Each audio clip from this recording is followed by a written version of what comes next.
Syariah marketing atau pemasaran syariah merupakan disiplin bisnis strategis yang mengarahkan proses penciptaan, penawaran, dan perubahan value dari suatu inisiator kepada stakeholders-nya, yang dalam keseluruhan prosesnya sesuai dengan akad dan prinsip-prinsip muamalah atau bisnis dalam Islam. Pentingnya pasar dalam Islam tidak lepas dari fungsinya, yaitu sebagai tempat berlangsungnya kegiatan jual beli. Tidak hanya fungsi secara fisik, tetapi juga dilihat dari norma dan terkait dengan masalah pasar. Tujuan dari penerapan syariah adalah untuk kemaslahatan manusia, karena Allah menurunkan perintah maupun larangan agar terjaga keseimbangan dalam kehidupan dan manusia memperoleh kemaslahatan bagi dirinya. Di dalam Quran Surah An-Nisa ayat 29, Allah berfirman, "Wahai orang-orang yang beriman, janganlah kamu saling memakan harta sesamamu dengan jalan yang batil atau tidak benar, kecuali dengan jalan perdagangan yang berlaku atas dasar suka sama suka di antara kamu. Dan janganlah kamu membunuh dirimu sendiri, sungguh Allah Maha Penyayang kepadamu." Konsep pemasaran terdiri dari 4 pilar. Yang pertama adalah pasar sasaran. Perusahaan bisa melakukan yang terbaik jika mereka memilih pasar sasaran dengan hati-hati dan mempersiapkan program pemasaran yang sesuai. Yang kedua, kebutuhan pelanggan. Setelah perusahaan menentukan pasar sasarannya, mereka harus memahami kebutuhan pelanggan. Yang ketiga adalah pemasaran terpadu. Pada saat semua departemen di sebuah perusahaan bekerja sama untuk melayani kepentingan pelanggan, hasilnya berupa pemasaran terpadu. Dan yang terakhir adalah profitabilitas. Tujuan terpenting dari konsep pemasaran adalah membantu organisasi untuk mencapai tujuan. Bagi perusahaan swasta, tujuan utamanya adalah kemampuan untuk memperoleh keuntungan secara terus-menerus dalam jangka panjang. Bagi organisasi nirlaba dan kemasyarakatan, tujuannya adalah bertahan dan menarik cukup banyak dana untuk menjalankan pekerjaan yang bermanfaat. Jadi, dalam menentukan pemasaran, seseorang penjual harus berusaha menawarkan kepada calon pembeli supaya tertarik dengan produk yang ditawarkan itu. Dengan begitu, kalau pembeli itu sudah tertarik dengan produk yang ditawarkan, maka pembeli itu akan membeli produk yang ditawarkan oleh penjual tersebut. Membangun bisnis dengan nilai-nilai syariah. Sheikh Al-Qaradawi mengatakan, di antara nilai transaksi yang terpenting dalam bisnis adalah al-amanah atau kejujuran. Dalam sebuah hadis dikatakan bahwa pedagang yang jujur dan dapat dipercaya atau penuh amanah adalah bersama para nabi, orang-orang yang membenarkan risalah nabi atau siddiqin, dan para syuhada atau orang-orang yang mati syahid. Hadis riwayat Al-Tirmizi. 4 sifat Nabi dalam mengelola bisnis yang menjadi key success factors. Yang pertama ada siddiq atau benar dan jujur. Sifat ini harus menjiwai seluruh perilakunya dalam melakukan pemasaran, dalam berhubungan dengan pelanggan, dalam transaksi dengan nasabah, dan dalam membuat perjanjian dengan mitra bisnisnya. Sekiranya dalam produk yang dipasarkan terdapat kelemahan atau cacat, maka ia menyampaikan secara jujur kelemahan atau cacat dalam produknya kepada calon pembeli. Yang kedua, amanah, artinya dapat dipercaya, bertanggung jawab, dan kredibel. Konsekuensi amanah adalah mengembalikan setiap hak kepada pemiliknya, baik sedikit ataupun banyak, tidak mengambil lebih banyak daripada yang ia miliki, dan tidak mengurangi hak orang lain, baik itu berupa hasil penjualan, fee, jasa, atau upah buruh. Yang ketiga, fatonah. Dapat diartikan sebagai intelektual, kecerdasan, atau kebijaksanaan. Pemimpin perusahaan memahami, mengerti, dan menghayati secara mendalam segala hal yang menjadi tugas dan kewajibannya. Yang keempat, tablik, yang artinya komunikatif atau argumentatif. Orang yang memiliki sifat tablik akan menyampaikan dengan benar atau berbobot dan dengan tutur kata yang lebih tepat atau yang dapat disebut sebagai bi'al-hikmah. Ada 10 prinsip bisnis dengan hati yang perlu menjadi pertimbangan dalam mengembangkan usaha. Yang pertama, kawan adalah aset berharga. Tidak ada usaha yang tidak berhubungan dengan orang lain. Dalam membina hubungan dengan orang lain, letakkanlah nilai persahabatan, nilai pertemanan yang jauh lebih berharga dibandingkan dengan sekedar meraih keuntungan uang. Yang kedua, kepercayaan adalah modal jangka panjang. Modal dalam usaha itu dapat dibagi menjadi modal tangible dan intangible. Uang gedung dan peralatan adalah modal tangible. Namun selain itu ada modal intangible yang jauh lebih berharga untuk usaha jangka panjang, yaitu modal kepercayaan. Yang ketiga, menjual dengan harga lebih tinggi dari pembelian, bukan harga tertinggi.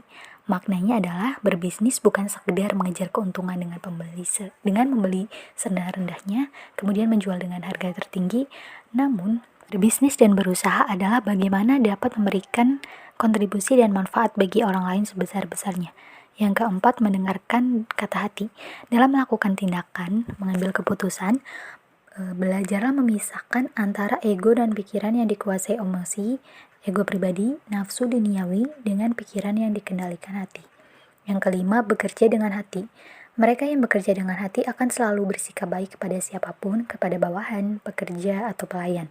Bekerja dengan hati akan membuat pekerjaan terasa ringan dan enteng tanpa beban. Yang keenam, kekayaan bukan dinilai dari uang yang dimiliki. Menjadi kaya bukan sekedar berhubungan dengan memiliki banyak uang, namun kekayaan yang utama adalah seberapa besar uang yang kita dapatkan digunakan untuk menolong dan memberi manfaat pada orang lain. Yang ketujuh, berorientasi pada manfaat sebesar-besarnya. Berbisnis bukan sekedar pada profit atau keuntungan materi sebesar-besarnya, tapi lebih berorientasi memberi manfaat sebesar-besarnya bagi orang lain, karena berbisnis juga ibadah yang harus dipertanggungjawabkan kepada Tuhan Yang Maha Esa. Yang kedelapan, fokus pada apa yang diperoleh bukan yang hilang. Jangan pikirkan kesempatan atau peluang ataupun kegagalan yang sudah lewat, karena hal ini dapat membuat Anda stres atau berlaku tidak bijaksana. Fokuslah memikirkan apa yang Anda peroleh saat ini. Yang kesembilan, gagal hanyalah sebuah proses. Gagal bukanlah akhir dari segalanya, tetapi bagian dari proses untuk menghasilkan rencana-rencana baru, bagian dari proses menuju rencana-rencana baru. Janganlah terpaku pada kegagalan, karena kegagalan merupakan pembelajaran yang sangat berharga. Kesepuluh, akui kesalahan dengan rendah hati. Kesalahan-kesalahan dalam mengambil keputusan dalam menjalankan usaha biasa saja terjadi. Ketika Anda menyadari bahwa itu suatu kesalahan keputusan yang Anda ambil dan merasa bahwa karyawan atau partner Anda yang benar, maka akui dengan rendah hati. Selanjutnya, karakteristik pemasaran syariah. Terbagi menjadi 4. Yang pertama, teitis atau robaniyah atau religius. Artinya, seorang pemasar syariah meyakini bahwa Allah SWT itu selalu dekat, selalu mengawasinya ketika sedang melaksanakan segala macam bentuk bisnis dan akan meminta pertanggungjawaban darinya atas pelaksanaan syariat di hari akhir. Yang kedua, etis, akhlakiyah, yaitu menjunjung tinggi akhlak mulia dan tidak membenarkan seorang pemasar menghalalkan segala cara demi mendapatkan keuntungan finansial sebesar mungkin. Yang ketiga, realitis atau waqi'iyah, yaitu konsep pemasaran yang profesional dan fleksibel sebagaimana keluasan dan keluasan syariah Islamiyah yang melandasinya sehingga selalu mewaspadai keadaan pasar yang selalu berubah atau realitis. Dan yang terakhir, al-insaniyah, humanitis, bahwa syariah Islam diciptakan untuk manusia sesuai kapasitasnya tanpa membedakan ras, warna kulit, kebangsaan maupun status. Maka dengan nilai ini manusia itu dapat terkontrol dan seimbang atau tawazun. Keadilan versus keserakahan. Salah satu prinsip bermuamalah yang harus menjadi akhlak dan harus berteman dalam diri seorang pemasar yaitu sikap adil. Lawan kata dari adil adalah zalim, sesuatu yang diharamkan Allah atas dirinya sebagaimana telah diharamkannya atas hambanya.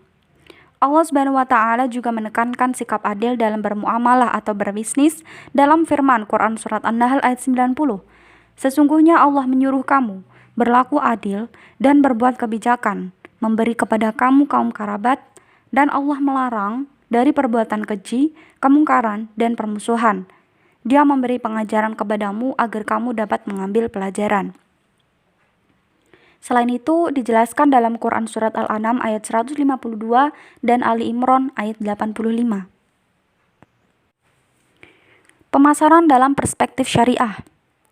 Pemasaran dalam perspektif syariah bahwa dalam syariah marketing itu seluruh proses, baik dari proses penciptaan, penawaran, maupun perubahan nilai value, itu tidak boleh ada hal-hal yang bertentangan dengan akad dan juga prinsip-prinsip muamalah yang islami.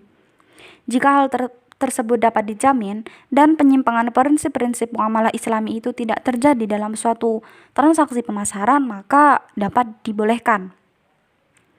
Dalam Quran Surat Al-Ahzab ayat 21, sesungguhnya telah ada pada diri Rasulullah itu suri tauladan yang baik bagimu, yaitu bagi orang yang mengharap rahmat Allah dan kedatangan hari kiamat, dan dia banyak menyebut Allah. Dasar hukum dari pemasaran adalah diperbolehkan. Hal ini bersumber dari firman Allah, Quran Surat Al-Baqarah ayat 275. Orang-orang yang makan atau mengambil riba tidak dapat berdiri melainkan seperti berdirinya orang yang kemasukan syaitan lantaran penyakit gila. Keadaan mereka yang demikian itu adalah disebabkan mereka berkata atau berpendapat sesungguhnya jual beli itu sama dengan riba.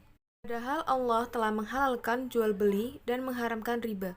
Orang-orang yang telah sampai kepadanya larangan dari Tuhannya lalu terus berhenti atau dari mengambil riba, maka baginya apa yang telah diambilkannya dahulu sebelum datang larangan dan urusannya atau terserah kepada Allah.